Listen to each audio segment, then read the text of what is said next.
a light to the kerosene, and the places aren't real anymore, and the faces don't say anything, in the silent light of the mind-blown sphere. It's a game, Devil's Chess Club, Devil's Chess Club.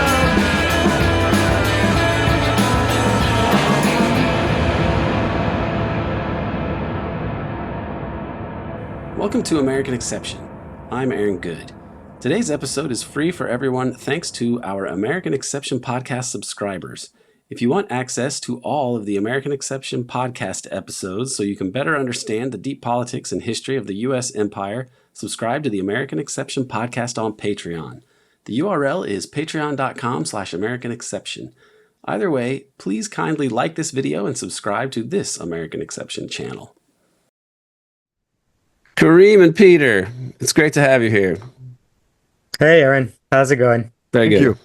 It's good to see you.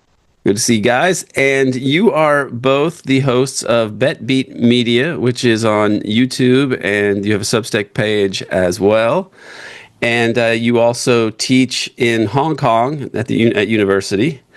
So what was it that motivated you to go from being in the classroom and doing all this course planning and teaching and grading of, excellent papers and such, and all that, and just to start to speak out more in the alternative media and to set up a platform? What led to that? Because it's a bit of an undertaking, and it's not as though you bring in tons of money doing this. And so what led to this?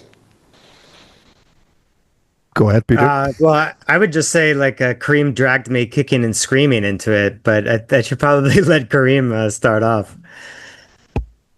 Yeah, to be honest, I don't really remember anymore. I do remember that I started it indeed. And I think it has to do with the fact that you're still a bit constrained when it comes to academia. You have that kind of jargon and Overton window, so to speak, where you have to stay. And I'm trying to get out of that Overton window. My work is not very mainstream in that sense. But with the channel, we can actually pretty much be ourselves and focus on the things that we find important, such as Palestine, imperialism, all that kind of stuff. We can focus on it in our work, but we are more free, so to speak, to say what we want and talk about the things that we want. And I don't know if Peter agrees with that. Yeah, I mean, the thing that did it for me was Karim was basically like, look, there are far more people on YouTube, and part of our job as educators is trying to educate as many people as possible, even if they're not in university. So how do you get to masses of people? Well, it's, video online. And my thing, as someone who has studied the US media system, I have this deep hatred for the medium of video because I associate it with US TV news and the kind of spiritual or intellectual crime that it has committed on the U.S. population by keeping them ignorant and misinformed. So I have this really negative reaction to video as a medium. But, that's sadly where most people are on the internet. They use video a lot more than they use the written word. So if that's where people are, then, might as well go out where people are. Yeah, I think it was Barry Weiss, the sagacious Barry Weiss, who was saying we're in a post-literate culture. People watch these videos on TikTok, and she was complaining about them seeing, anti-Israeli content or anti-Zionist content. But yeah, it is true. We're not in a totally post-literate world. I wouldn't say go that far, but video seems to be where you can reach more people. Yeah. I think that was that other crazy lady who went viral for her honesty, really.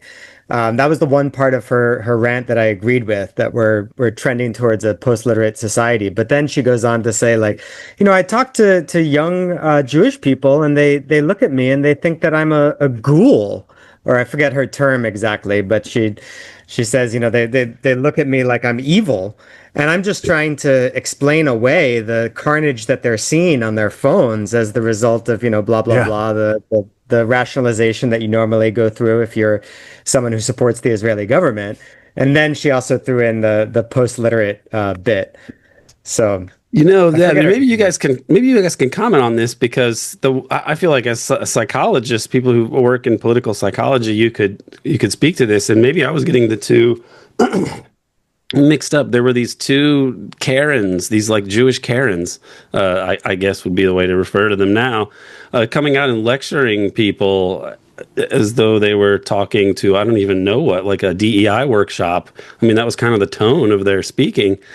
Uh, and yet they were saying insane things, especially the woman who was the former speechwriter.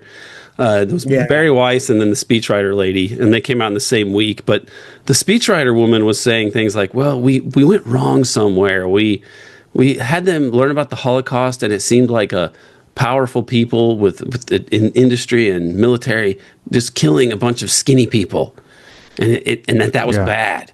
And now we've got to like try to, you know, walk that back a little." So it says people who are students and scholars of psychology, human psychology, what do you make of this woman? Because I feel like this was an amazing piece of advocacy against Zionism in a sense, but that wasn't how she intended it. Yeah.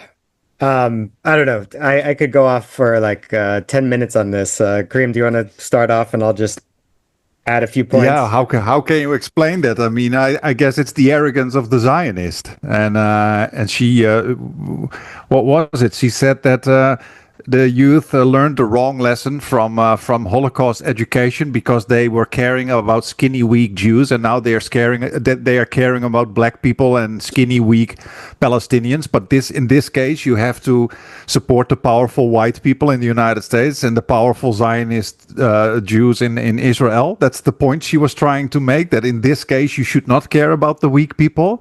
So people learned the wrong lesson. In other words, never again. Only for Jews.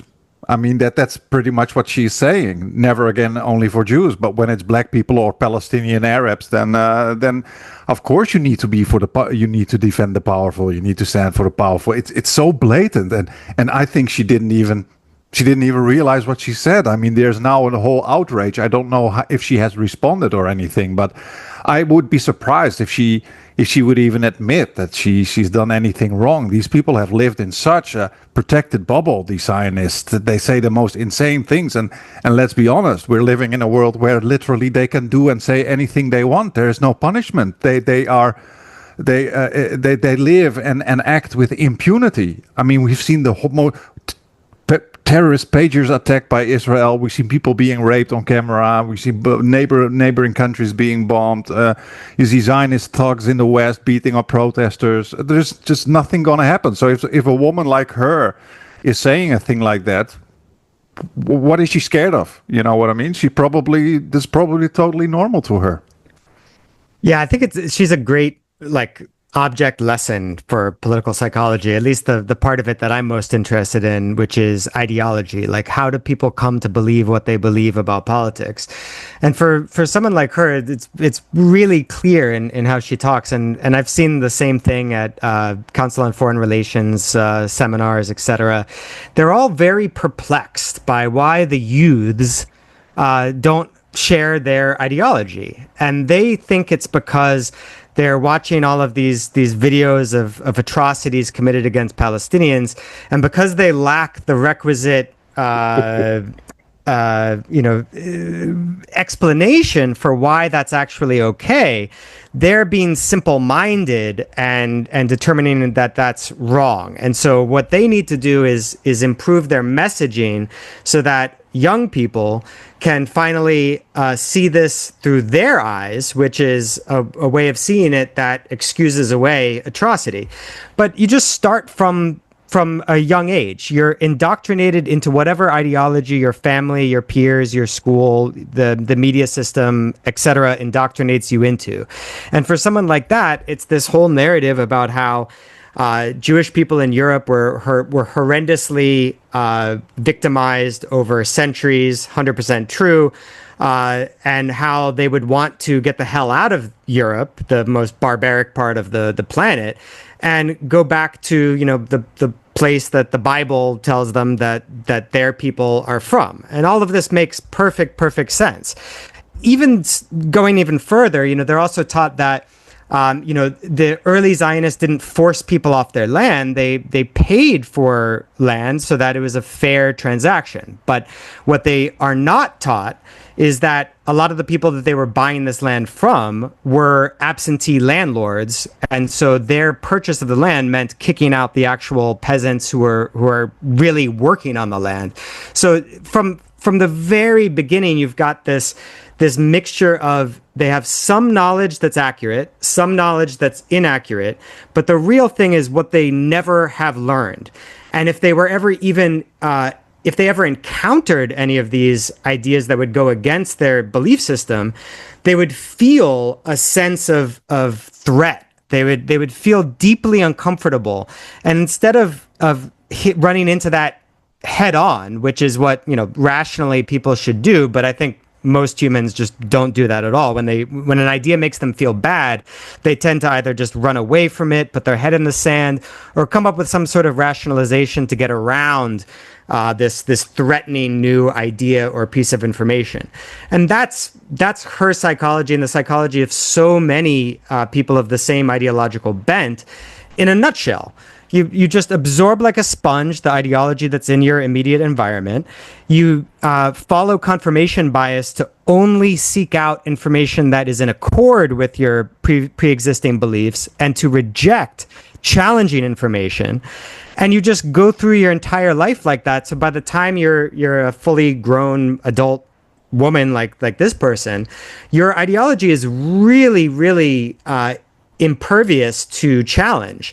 And so when she, as she mentioned, she talks to young Jewish people and they think she's a monster, like she just can't really process that from the most likely explanation, which is that her beliefs do in fact make her a monster. But of course she can't accept that because that would be too painful to accept. So instead, a much less painful way of rationalizing all of that away is that the youths have been brainwashed by TikTok. The Chinese government is on a mission to propagandize, et cetera, blah, blah, blah. And if only the youths were fed a steady diet of the kind of information that she's been imbibing her entire life, then that would solve the problem. But the one common thing throughout all of human psychology, unless you're a psychopath, you really do believe that your team, your ideological comrades are right. And you are right, and you're on the side of good. And it doesn't matter, how objectively evil you are. Our brains are incredibly efficient at continuing to believe that we're the good guys, hiding yourself off from challenging bits of information that might threaten your ideology, and just sticking with your previously existing beliefs. And then, of course, you have the relational aspect of that as well, which is huge, and I don't mean to downplay it. But, you really do risk losing friends and family if you change your ideology. If your ideology is shared by your friends and family, everyone in your close social circle, if you change that radically and say, you know what, I was wrong. I've encountered a superior argument. I now realize that what I was raised with was wrong and I need to adopt a different ideology. You're risking the loss of the people that you love most in the world. And that's another powerful mechanism by which people stick with their previously existing beliefs, even if those existing beliefs don't really map onto reality very closely. If I can jump in for just a small second, Aaron, this brings us a bit to the ancient debate that Peter and I have all the time on our channel already for a couple of years. I am a bit more of a pessimist in that sense when it comes to human beings, and I Peter, you believe that these people live almost in a complete like bubble where they really believe that everything they do or say is right and correct. I am more of I believe I have a more pessimistic view of humanity, where I believe that a lot of them really know the crap that they are doing and saying, and they just have nefarious intentions. I'm thinking of a Hillary Clinton. I think of this woman as well. I just I cannot believe that she is fully convinced that when she says that about black people or weak, emaciated Palestinians, that there is not something inside her that realizes the kind of evil crap that she is saying. Like, I think there is a kind of contempt also for the young people, also for the victims. I don't know. It's almost as if you are. When you say that this like that, Peter, and it's almost like, okay, everybody is just propagandized in their own little bubble, and nobody is responsible for the kind of nasty, evil crap that they're doing. But there are a lot of people who come from a Zionist family who step out of it. There are a lot of people who resist that kind of thinking. Would you not think that she has some responsibility for these kind of opinions that she has? Well, responsibility is a separate question. I'm just looking at from like a scientific perspective. Why do people believe what they believe? The moral judgment is separate. The moral judgment, I think, comes to play when we are all indoctrinated into something. But when we reach adulthood, I think it's incumbent on us. I think we have a responsibility to seek out contrary views. And if we don't do that in good faith, and we don't accept that doing so is going to be personally painful, it's going to be psychologically painful, if we're too cowardly to embrace that reality and follow the truth as best you can wherever it leads you, even if it makes you feel deeply uncomfortable because it is in opposition to the beliefs that you were raised in, well, then there's where a moral failing occurs. But other than psychopaths, I think it's very hard for me to imagine the psychology of someone who in their conscious mind says, yes, I believe in evil. I am evil and I embrace it, and I do it because I get monetary benefit from it, or I do it because I get power and I just get off on causing other people suffering.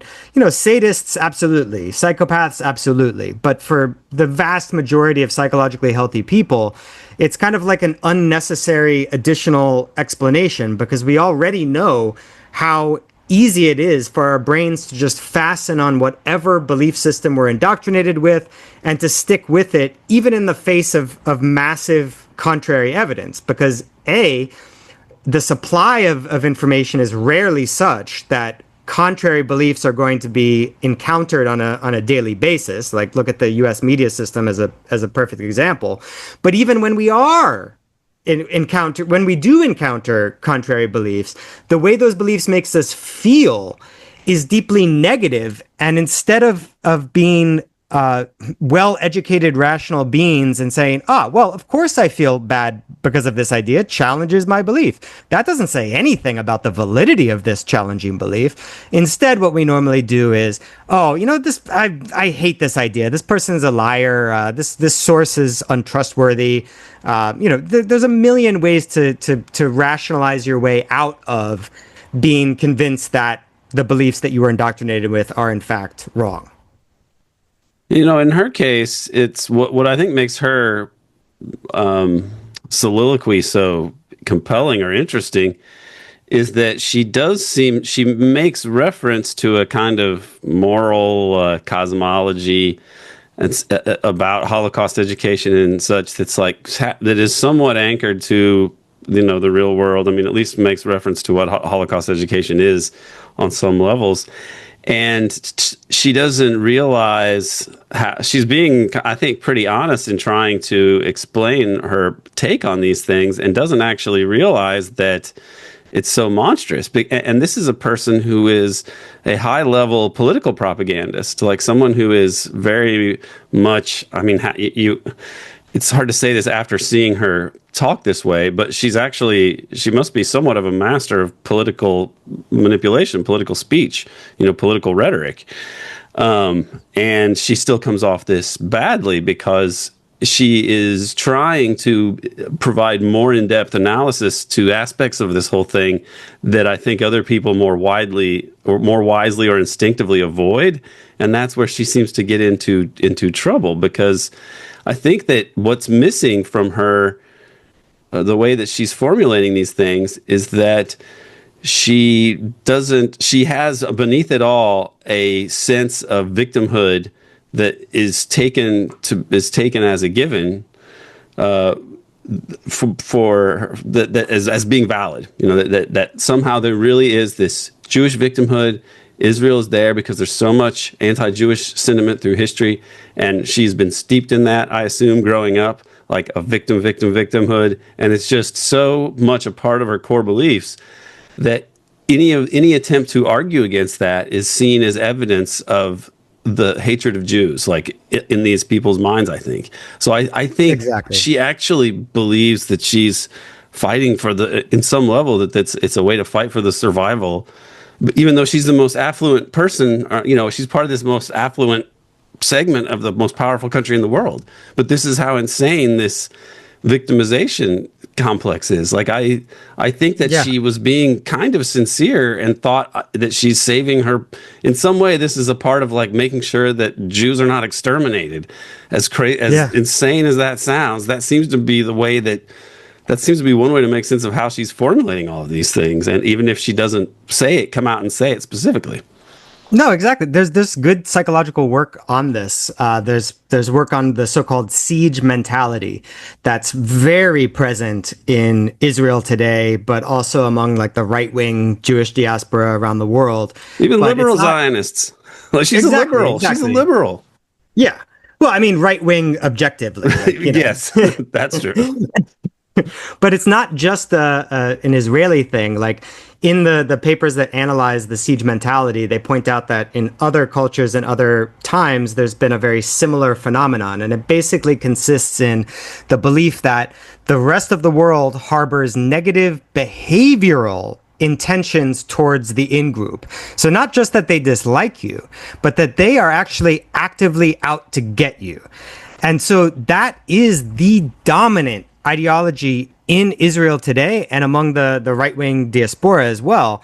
But it's something that they actually believe. And this was really hard for me to wrap my head around at first, because, when I was in my 20s getting politically socialized in New York at the time, like certainly disproportionately, I think maybe even a majority of like the people I would go out to protests against the Iraq War, but also against the Israeli government, were Jewish Americans. So when I heard that anyone who's criticizing the Israeli government must be an anti-Semite, I laughed. I just like, this is the most absurd on its face thing.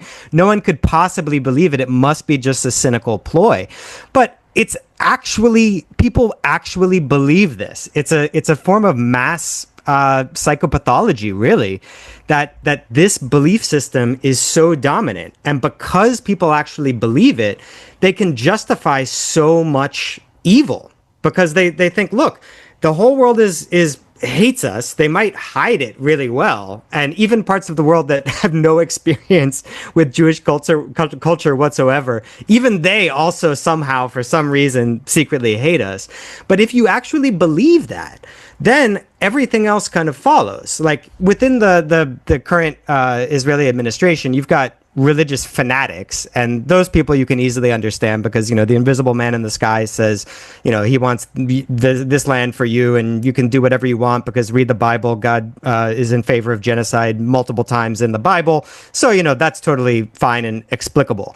But for people like Netanyahu, who are not religious fanatics, they're just crackpot realists, to understand part of their thinking, you have to understand the siege mentality, and how seemingly rational, otherwise rational people can really believe that they are in such a position that they absolutely must maximize power in the most rat bastardy ways, or else they're going to flirt with the absolute destruction of their in-group. It's mind-boggling, but it's reality. It's depressing and should change, but It is slowly, maybe. Yeah, this is difficult to bring on the words in a short show. But I think you said something very good, Aaron, and that is you said something very good, Aaron. Good. That is that you said she seemed to understand some of these like overarching. How can you say that she has that overarching sense of justice and these power relationships, like, okay, people are seeing the same thing happening to black people are seeing the same thing happening to weak emaciated Palestinians. So she understands that there is this power imbalance between groups, but yet we should only feel that for Jewish victims and not for black people and not for Palestinians. That's what she is literally saying. So in other words, you have to dehumanize other human beings to come to the conclusion that it's only that the whole Holocaust education should only be applied to Jews and not to other groups of people. Now, then we can still have that argument. What Peter says, if you are so conditioned in that kind of ideological thinking, that also the dehumanization of other human beings is part of that ideological thinking. Then pretty much you can explain everything that is happening right now, the rapes on camera, the murdering, the torturing, everything is part of that siege mentality, that ideological indoctrination, and therefore that happens. And I don't know why. As a psychologist, I feel uncomfortable about that because I feel that there is still some kind of we still have that some kind of willpower, I would think, to resist these kind of things. And you see it marginally in Israel as well. And it also doesn't make sense to me that many of the people in Israel are from many different Western societies that fly into Israel and that are committing psychopathic war crimes over there. Now, everybody can be indoctrinated around the world into Zionism, but I've struggled to see that as almost as if they are. I struggle to see it as if they are almost completely hypnotized, where they have no more ability to resist this kind of psychopathic, murderous situation that we are in right now. I don't know how to put that under words, but I feel that there is, and I think we get back to that question of responsibility and to what extent are these people responsible? And then my feeling is when you say, okay, these people are so indoctrinated, they are so much in that kind of psychopathic mode that it comes through ideological Zionist indoctrination, that everything they do, they feel that what they're doing is good. And yeah, it becomes a philosophical debate right now. But their belief that the things that they are doing is good necessarily needs to consciously dehumanize other human beings. They can see it, they do it, they get pushback from other human beings around them, and they keep doing it. To what extent are we going to say, okay, that is just the way they are, their brain is messed up, they can't help it, it's ideology? Or we're going to say, well, they're just immoral, sick people, and a lot of them are psychopaths. Let's not forget that lady that we were talking about just now, that speechwriter for Obama. I would say she's a bloody psychopath, And when you say, Peter, like, people are not consciously thinking, oh, I'm going to be evil. No, of course not. That's hyperbolic. Of course they're not thinking that. But they are consciously thinking that other human beings are not worth it, and you can bloody kill them, and you can rape them, and you can murder them. And now we can always say, okay, that's the way they were indoctrinated. Yeah, then we are all indoctrinated, and then nobody has responsibility. Well, we are sort of, in a sense. I mean, this civilizational project of humanity is it's based on it's a kind of imperialism from its inception. I mean, it's kind of built into the social psychology of people and civilizations to have, on some degree, you dehumanize the other and then you'd even dehumanize the other within your own stratified society, because if you didn't, you'd spend all your time thinking about how bad it would be to be on the bottom. So every society just has ways to rationalize these and mythologize these sort of hierarchies. And then imperially, when it comes to imperialism, it's even harsher. And the elites in these civilizations never really break, or they are en masse over morality. It just never, like in the Confederacy, how many wealthy landowners in the Deep South were like, God, slavery is so evil, I think I just need to sell all my slaves and work for abolition. Like it never happened, which means we have to recognize ourselves that had we been born into, whatever our race, whatever our ethnicity or whatever, if we'd been born into a wealthy, slaveholding oligarch household, that's probably how we would have turned up, because that's how all they turned up. And unless we think they have some sort of, gene that makes them disposed to that behavior, which itself would be essentialist and disturbing, then we have to realize it's something about human beings that they, at least in civilization has this way of creating its own cosmology that you just don't break from. And for people like her, she has, or all these people that staff these administrations, they got there by having this mindset. So the mindset is not just something they believe, but it's the source of their success. It's unthinkable, I think. Yes. It's unthinkable Yes. to. So they filter out all of the information that should lead them to other conclusions, and they do it almost invariably. But now that Yes. I think what's changed now is that it's more insane than ever, like what we're actually doing. Because I think now looking back and studying it intensely, the U.S. empire for the last, 16 years or so, it just seems that it looks like it was always pretty horrible what the West was doing, and yet the rhetoric, it used to be able to put an illusion of itself out there and make a coherent argument about the things that it was doing. Now it really cannot defend itself against an honest argument. And I think that's the change that we're seeing, is now a civilization that an empire, a late empire, an empire in terminal decline, that is defending things that are no longer defensible because people have eyes. Yeah, very quickly, Peter, and then I'm giving it to you. Because Aaron said something, and I'm like, okay, that's what I actually meant. So what I like what you just said, Aaron. You said source of their success. It's a source of their success. This whole Zionism and the state of Israel. So what I'm trying to say, and I think that is where Peter and I divert a little bit, is that while Peter, you often say that's a strong indoctrination, people really believe they do good stuff despite they doing horrible things. But I say my feeling is that there is a component of besides that, there's a strong component of selfish reasons. So when Aaron says source of their success, I also often feel that the fact that Palestinians are being abused and raped and killed and tortured and everything is not just ideology and then a siege mentality. I also think that there are deep selfish reasons, because they literally enjoy the power. They literally enjoy the privilege. You can see it. And of course, you can also rationalize that into a kind of siege mentality and to a kind of indoctrination. So we have this kind of circular argument here.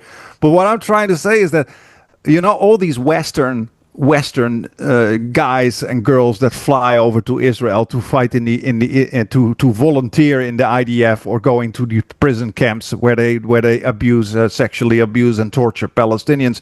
I think in a lot of these cases we're not talking about just siege mentality anymore. There's like what Aaron said. There's this kind of privilege. There are these selfish reasons why they do that. They enjoy this. They enjoy having people beneath them, and there is this kind of almost reward structure. Where clinging on to this kind of situation keeps them on top. And in that sense, I would say there are also selfish reasons beyond just being a passive receiver of indoctrination. But again, it's a very difficult question to dissect that. No, I would agree with that part too. I kind of look at these psychological questions or political psychological questions like we're dealing with a complex system, more specifically like an ecosystem. And so you're never going to have a one explanation. Like that's why, so much in poli-sci is so fundamentally wrong-headed, because they're acting like what they're studying is just a complicated machine, and you can find, the cause that goes down this causal chain, and then boom, that explains everything. But in ecosystems and complex systems, it's not ever that clear cut.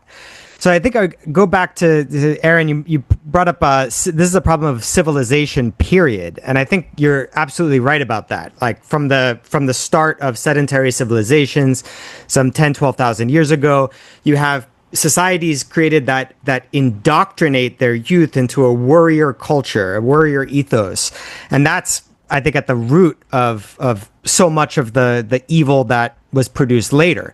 You don't need the siege mentality. You can have a just a conqueror mentality where you're the superior people and you can, go kill other people and take their land because that's actually glorious, and your gods will reward that. And you have variations of that all throughout human history since we settled down into these massive sedentary super societies. And today, with you're saying like the empire looks like it's on shakier foundations. I'm kind of cautiously optimistic in that direction as well, because one thing that really strikes me is that in all examples that I've been able to find of past empires, none of them, maybe the Mongols, but I haven't read enough about them, but none of them just came out and said, "Look, we've got better weapons than these other people. Fuck them. We're going to kill them and take their land because we're more powerful than them." That's it. Easy. I mean, that would be truthful, but none of these other empires ever went with that as the kind of mass narrative explaining their empire, their imperialism. They always gussied it up with some lovely, beautiful sounding justifications about how they were bringing, civilization and light to the barbarians, blah, blah, blah, right up to the U.S. empire now. And then you say, well, now reality is kind of too apparent, and these kinds of self-serving narratives are not standing up to the information that people can easily access.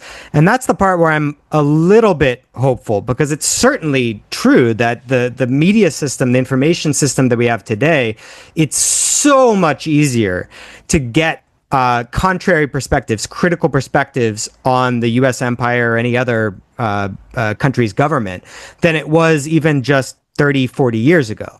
Now, whether that will suffice, that's something I'm really unsure about. But certainly the supply side of the supply side determinants of why people believe what they believe, that has changed fundamentally. Whether that will end up making a really significant change in how the U.S. empire operates, or maybe even ideally end it and bring an actual democracy to the U.S., that I'm not sure about. But certainly the supply of available information has changed dramatically. And then going back to what Karim was saying about, you also have this drive of, anyone would take pleasure in being a powerful person, or being in a powerful situation and being able to lord that over other people. That I conceptualize as that's in the demand side. And in the demand side, there are tons and tons of factors operating. One of them would be just what you described. Like, it feels good to be part of the more powerful group that can lord that power over other people. But there's tons of different psychological biases operating on the demand side that make some beliefs more attractive to us, other beliefs repellent to us. And in this system, my hope is that because of the supply side of the system has changed so dramatically, that perhaps we'll start to see, and this is something I was hoping for actually 20 years ago, I was hoping that the internet would really change things a lot faster than it ended up changing things. But I don't know. It does seem like there's some little green shoots. The fact that you have an audience and can teach people about the dark side of the U.S. empire. I mean, 30, 40 years ago, where could you find that? Like, as that lady said, you'd have to go to some weird bookstore.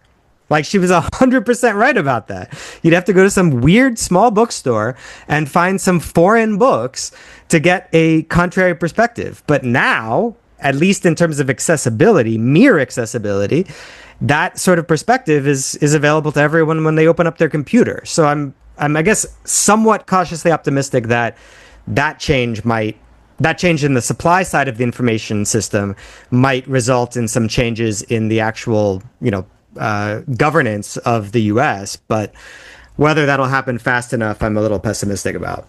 Yeah. Well, I would to sort of change focus here and move on to another side of the equation, because we've been talking about the sort of epistemological environment and its impact on sense making and cognition.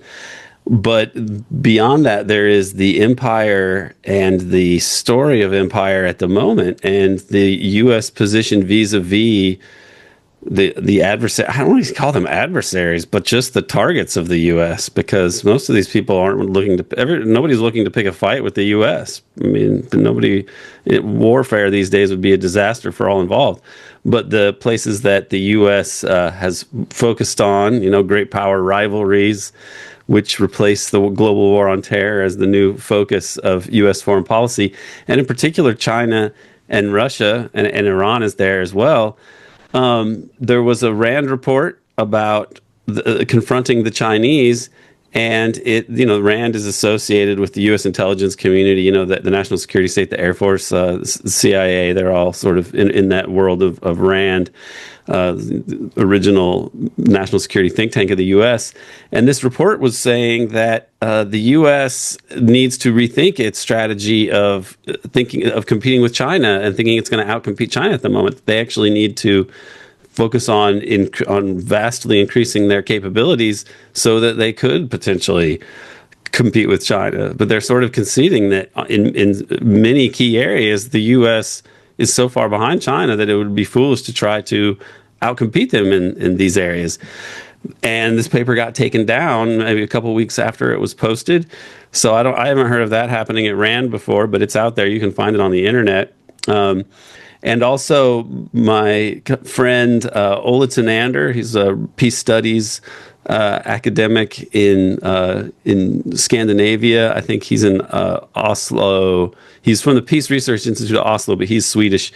And he has this article from U.S. horizontal escalation to Russian escalation dominance, and he's going over the changes that have happened in like naval technology and the military situation and readiness of the Russians, essentially vis-a-vis the U.S., and that Russia's largely unassailable due to its military advances in technology now in its own, in its near abroad, right? And so the U.S., the part of it where we're looking at, are people's minds going to start to change, and what changes do we sense coming from the public and such? But to me, the realization, the realism of some elements of the U.S. empire may be more encouraging, and maybe this. I think that most of what happens in the U.S. is very top down. But if the top is starting to have questions about this, that seems to be a good sign for optimism, and maybe that will carry over to other areas. But on the other hand, you do have a group, the neocons and the Zionist coalition, whatever you want to call them, and they are against any sort of realism. In fact, they always hated Henry Kissinger specifically for his realism. But what do you make of the psychology of the people at the top who are slowly focusing in a more realist way? Because to me, this is what's more interesting. And most of these debates are not played out in public, but the fact that we're seeing things like this RAND report and so on means these conversations are happening, that there are some people who are looking at this realistically.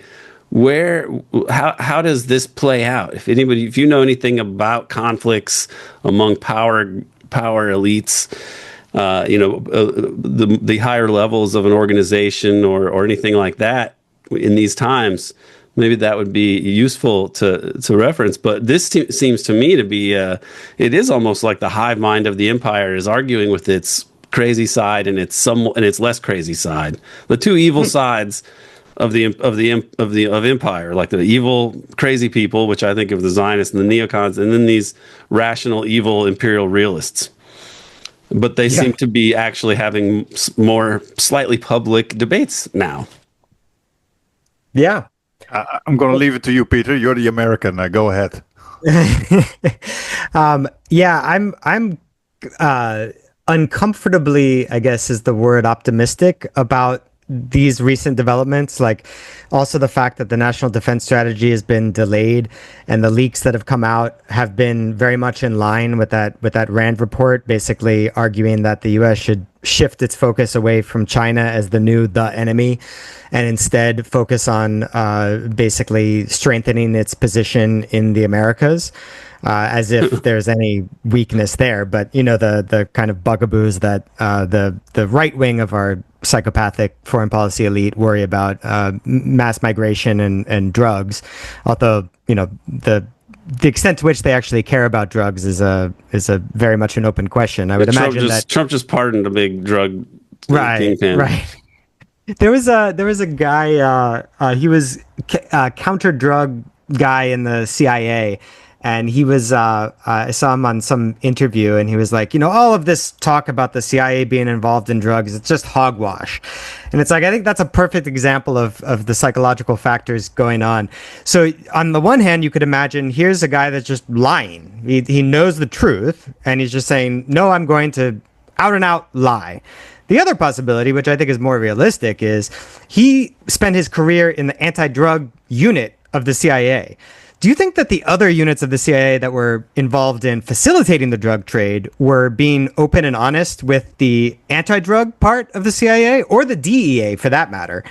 I don't think so. I think they have compartmentalized these things so that people in the DEA or whatever anti-drug part of the CIA operates are completely left in the dark about what other parts of the government are doing. Hence, they can actually believe this. But anyway, that's a side point. You were asking about the debates at the top level of the U.S. government, between the evil but at least realists and the total loons.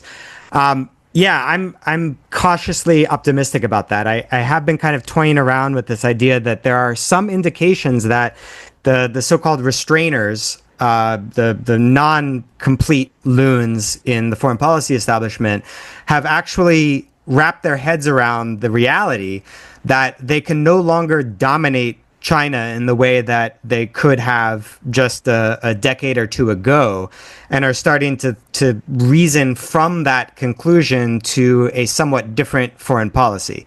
Now, I'm very, I don't know, I'm skeptical about whether they'll end up winning the argument, because I feel like all of the kind of high ground, so to speak, is occupied by the loons, the most hawkish loons. There's a great paper, actually it's not even a paper, just an article from some 10 years ago. Daniel Kahneman and I forget who is the co-author in Foreign Policy or Foreign Affairs, talking about when they looked through a whole list of well-known psychological biases, all of them seem to benefit hawks. All of them seem to benefit people who would tend to exaggerate threats or truly believe that a threat is far greater than it really is. And so that just kind of gives me pause that even if there are people in the foreign policy establishment who are just evil realists, that they are at a disadvantage when they argue against the total loons, because the total loons have psychological biases on their side. When they say there's a massive threat and we need to prepare for it and do X, Y, and Z, that argument based on fear, I think has an unfair advantage in the marketplace of ideas. But of course, then you have all of these other dynamics in the foreign policy establishment. First of all, they are like a teeny tiny ideological minority in the U.S., extremely small. The vast majority of people do not study IR and they don't imbibe this elaborate system of justification for imperial crimes and come to actually believe it, whereas the people who actually run the empire do. So they're already a teeny tiny ideological minority. But then you have groupthink dynamics, where anyone who wants to voice a different opinion and say, hey, this is a self-destructive path we're on. We should actually be seeking avenues of cooperation with China, and that can in itself reduce potential future threats. That's the sort of thing that would get shut down and could ruin your relationships, harm your career. The people that are just repeating the conventional wisdom, they have every advantage in the world. So the psychological dynamics of these top level discussions are not very.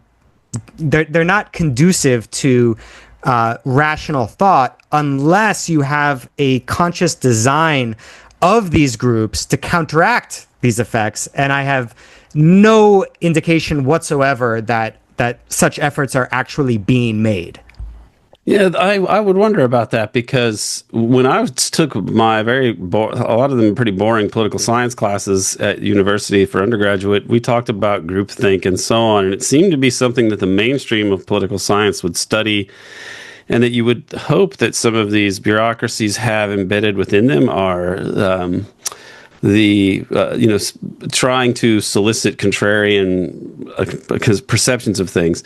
Now, a problem would be that it's now 2025, and people who are career foreign service officers or bureaucrats in the Pentagon are people who would have been early or mid-career people back under the global war on terror, right? And when the unipolar moment, and that seemed to have such a mind-scrambling effect on people's thinking that it led to such stupid policies. And I think a lot of this is because of Zionism and neoconservatism basically redirecting U.S. foreign policy towards the clean break strategy, more or less, and that this became orthodoxy. And so for the people that came of age in this time, this idea of the U.S. as not being the dominant actor in the world and not striving for global dominance is just anathema. But these things, when we say we can't compete, when it becomes clear enough that Rand is writing a report saying we actually can't outcompete China right now,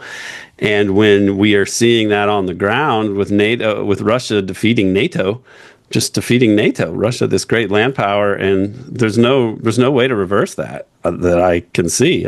Other than nuclear weapons, which should just be the end of all of us. So they're faced with seemingly irreconcilable things that they're dealing with now that are unthinkable, but yet they're dealing with them because they created them themselves dialectically by acting the way that they did, by pursuing global dominance, and Blowback. Yeah, and it's just a feedback of you. The more you aggressively try to dominate and screw over everyone forever, that's just the story of empires. You generate your own nemesis. And now we're at that point, and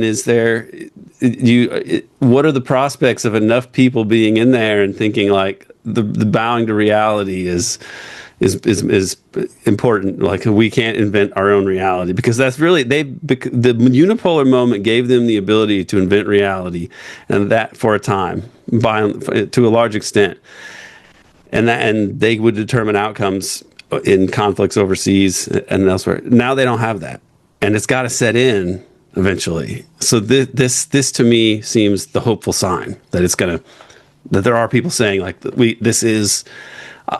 It's not tenable what we're doing. The fact that the Ukraine army is heading for collapse is something that's noteworthy. Like, how could they be so stupid as to not have done all the things they have done here? And to not negotiate when they could have negotiated. But that's what we're at. And even with Trump in there, they're not talking about escalating. He's trying to sort of disengage, the administration is, in some ways, and hand it over to Europe somehow. But it's all crumbling apart. This is an amazing moment, except with, of course, there are horrific things happening. But what's happening? Europe may be separated from the U.S. in many ways following the collapse of Ukraine, because it doesn't make sense. What the U.S. has tried to do, the thing they built after World War II, seems to be crumbling. Yeah, that's how it seems in objective reality, but in subjective reality, as it's experienced by the European ruling class, it seems like, I mean, this is my diagnosis from thousands of kilometers away, but it really seems like they have convinced themselves of a lot of really disconnected from reality beliefs, like, you know, Russia is motivated by these grand imperial ambitions, and they don't seem to be grasping how destructive this war is for they themselves, and how it's not in their interest to be mere poodles of the US. Maybe that's set to change, but, you know, thus far I have not been terribly impressed by the European ruling class's connection to reality at all. But your broader point, I think, is, you know, the only argument I really have against it is kind of like a psychological self-protective mechanism where I really want to believe this, but I would be so disappointed if that weren't the case that I try to stay a bit removed from that belief. But certainly it's a hopeful one. It would be certainly a small step in the right direction, nowhere near the full journey that we need to make, which would eventually, you know, end up with the US, Europe, and China at minimum completely rewriting the global economic order for indefinite sustainability. But at least it's a step away from the you know, full-on leap off the cliff, which is what we're doing right now. So I certainly hope so. I just can't be very confident that we are in that direction. I mean, centuries of Western imperialism do not engender confidence about the West acting in a reasonable way. But I do, and I'm not a Churchill fan, but I am hoping that this somehow holds true when he said that you can always count on the Americans to do the right thing after they've exhausted all other options. And I think that we may be nearing that kind of a moment. And I think that even though capitalism in America as this thoroughly bourgeois society, you know, that brings along all sorts of pathologies and so on, there is also a kind of business sense that says at some point you have to realize when you have to cut your losses and, you know, adjust to reality when your old marketing strategy wasn't working. I mean, maybe just the stupid merchant mentality that even though it's kind of a mafia merchant, you know, racketeer, less merchant, more racketeer kind of thing going on in the US, maybe that will ultimately lead to some sense of like, well, we can't really rule over ashes, and that's no fun. So we'll change there. But that's my. Alternatively, they're going to blow us all up, and I don't rule out that possibility either. But I think that this was a good discussion on the deep psychology of empire, and I know Karim had to duck out a little bit earlier. So why don't you tell everybody where they can follow your work? Yeah, sure. So you could just go to BettBeat on YouTube or search for BettBeat Substack, and you can find our work there. And obviously, you can go on Google Scholar and find our academic publications. But yeah, that's about it. Okay, very good. Well, I will put those links in the show notes, and I've been on BettBeat Media in the past, and that was always a cool show, so I recommend people check that out. And thanks to Karim for being here, and thanks to you, Peter, for talking with us today. My pleasure, Aaron. Until next time, keep up the good work. Peace. Peace to you. Bye. For access to the rest of our vast and growing library, subscribe to the American Exception podcast on Patreon. The URL is patreon.com/American Exception. Thanks to Dana Chavarria for producing this episode, and thank you for tuning in. I also want to express my deep appreciation to all of our American Exception subscribers on Patreon. Please do consider subscribing to the American Exception podcast on Patreon. The URL is patreon.com/American Exception. American Exception exists thanks to our Patreon subscribers. On YouTube, we will never be viable. You may notice that we have dropped the Devil's Chess Club title from these episodes. After David Talbot had to leave our team due to his second, more debilitating stroke, I kept the Devil's Chess Club name and theme song and intro. I didn't want to close the book on David's partnership with Bryce and me. I had hopes that he would return. David and I had planned to write 2 books together after 2024, one on the ultra-Zionist neocon takeover of U.S. foreign policy, and another on the RFK assassination. It now seems very unlikely that David will return to podcasting or to writing. As such, it didn't make sense to keep using the Devil's Chess Club brand. Still, to pay homage to David and the outstanding books that David wrote with his wonderful research assistant, Karen Croft, we're going to keep using the Devil's Chess Club theme song intro for our video episodes. David, if you're listening, know that we miss you very much. Finally, and again, please do consider subscribing to the American Exception podcast on Patreon. The URL is patreon.com/American Exception. Subscribe so that American Exception can continue to mind the darkness.